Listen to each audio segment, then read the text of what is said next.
Like I would watch Magic play. I'd watch Michael play. And I would see them do these unbelievable things, and I'd say, can I get to that level? I don't know, but let's find out.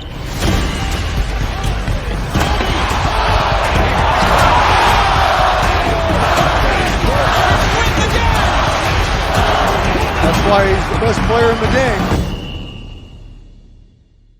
Everything was done to try to learn how to become a better basketball player. Everything. And so when you have that point of view, then literally the world becomes your library to help you to become better at your craft. So because you know what you want, the world's giving you exactly the information you need to become better at it. Because you know what you're looking for.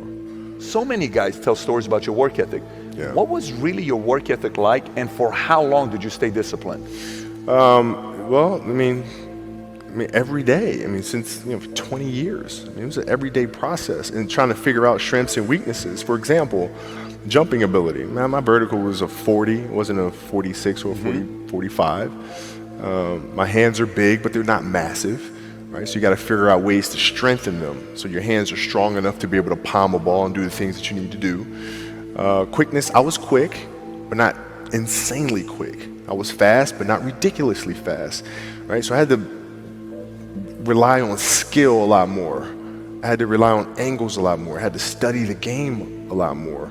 And but I enjoyed it though. So like from the time I can remember when I started watching the game, I studied the game, and it just never changed.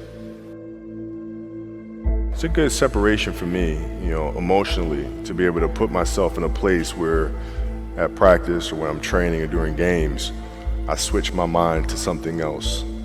I switch my mode into something else, right? For me, it's the equivalent of Maximus, Decimus, Meridius, and Gladiator picking up the dirt, smelling the dirt.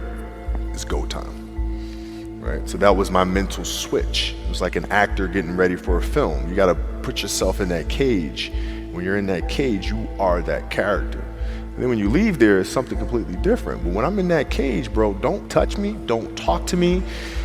Just leave me alone.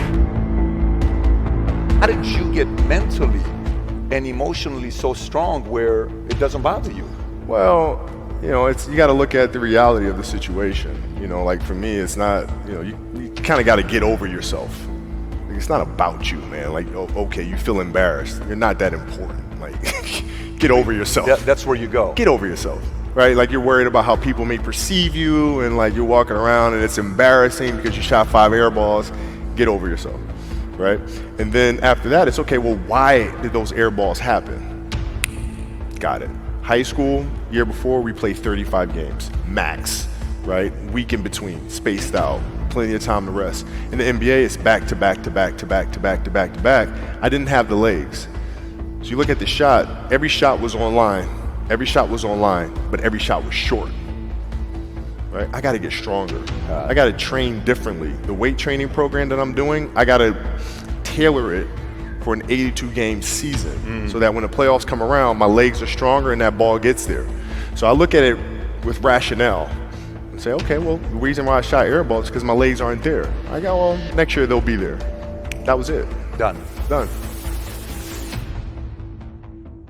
Were there some names that you looked at and says, these 3 guys are as crazy as I am?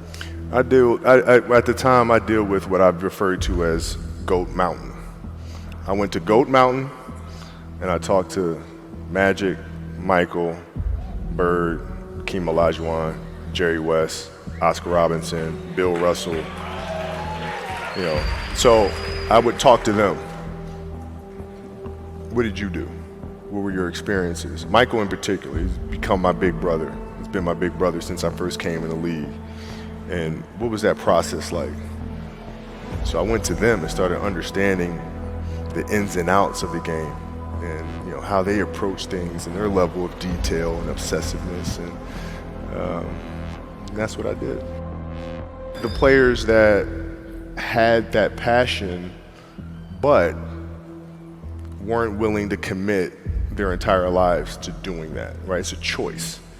Right? You have other things, you have family, you have all these other things that you have to do.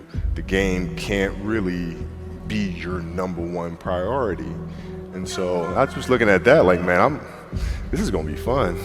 If I'm buddies with you from high school, if I'm a cousin of yours, what happened to our relationship? How did that gravitate when you went into the league and you're determined to become the greatest, or you're determined to become one of the greatest? What happens to our relationship? Well, it suffers. It does suffer. Oh yeah. Okay. Yeah. And you understood that. You were okay yeah. with that. Well, yeah. And the people that love you, like friends and family, like they know that about you. Got it. So they let you be you. And when you reconvene, you know, you pick back up where you left off. Mm-hmm. But make no mistake about it, everything in between is lost, right? So those long-term relationships, the commitment of time of, taking vacation. Like I see a lot of players take vacations with other players that are close friends. And they'll just take vacations just to take vacations, or just hang out just to hang out. Like I never did that. Why not though? Why didn't you do that? Well, because when I retire, I didn't want to have to say, I wish I would have done more. I don't want that. You know, I don't want that. You know, you got a lot of people paying their hard-earned money to come watch you perform. It's your job to be in shape. It's your job to be strong enough to perform at that level every single night. And as a competitor, I'm not ducking shit. Like it's not, oh my God, my back hurts, I'm sore. We got to play Vince Carter and Toronto Raptors tonight. We actually had this happen. We had a game against Toronto in 2000, and Vince was tearing the league up. My back was jacked. But like the perception of that, like what? Kobe's missing the game against Toronto and Vince Carter because my back was really spasming. But people will be like, what? Oh, he's ducking Vince. Excuse me? No, I don't think so. So I would be in the layup line like, okay, there's a lot of days where you can rest and recover. Today ain't one of them. Your back can bother you any other day. That shit ain't bothering me today. He gonna have to see me today. Yeah. Oh man. Yeah. If you're looking at a big investments you got to make, what is the decision-making process there? Do you call? Is there first you do your own research? You take this much time. You call an advisor. Is there a system you follow? It's pretty simple for me. It's do you understand the business? Is it a business that you can help in some form or fashion? What are the barriers of entry to that business? And then the entrepreneurs themselves, the company itself, right? Do they have a culture that you believe is sustainable? Are these leaders people that you believe in? Are they people that are obsessives? And in turn, have they created a culture of obsessiveness? So I tend to look at those 4 factors, and that's it. That's big right there, by the way. I don't know if you guys caught that right there. That's pretty massive right there. Same determination. What's your current work schedule look like today? It's different because I personally am not writing every word of the novels. I am not animating the films. What I have to do now is make sure that the people that we bring in, these obsessives that we bring in, are challenging themselves to do the best job that they think they can do. That's what I'm there for, is for them to constantly look in the mirror and self-assess and challenge themselves. If we have a project and you're saying, okay, I can do that, that's not the project we want. The projects that say, I don't know if I can animate that. I don't know how to write that story. I don't know how to do that. Those are the things we want, because through that curiosity, you'll reach a level that you didn't think was possible. And so running the studio, that's what I'm doing.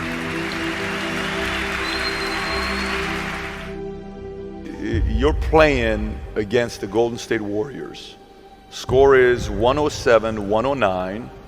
You guys are close to getting into the playoffs. You know exactly what happens in the game. You go up, you're about to take your shot, and then all of a sudden, boom, Achilles happens, right? He went and hit the free throws, and then you walked off the stage. Yeah. You got the surgery done. Right. I went in the trainer's room, my kids are in there. and you know they're looking at you and stuff, and I'm looking at them, and I'm like, you know, it's all right. Dad's gonna be all right. It'll be fine. It'll be all right. It'll be all right. It'll be all right. As a parent, you gotta set the example. You gotta set the example. This is another obstacle. This obstacle cannot define me. It's not gonna cripple me. It's not gonna be responsible for me stepping away for the game that I love. I'm gonna step away on my own terms. And that's when the decision was made that, you know what, I'm doing it. I'm doing it. You're a freaking beast, bro. Yeah, hey.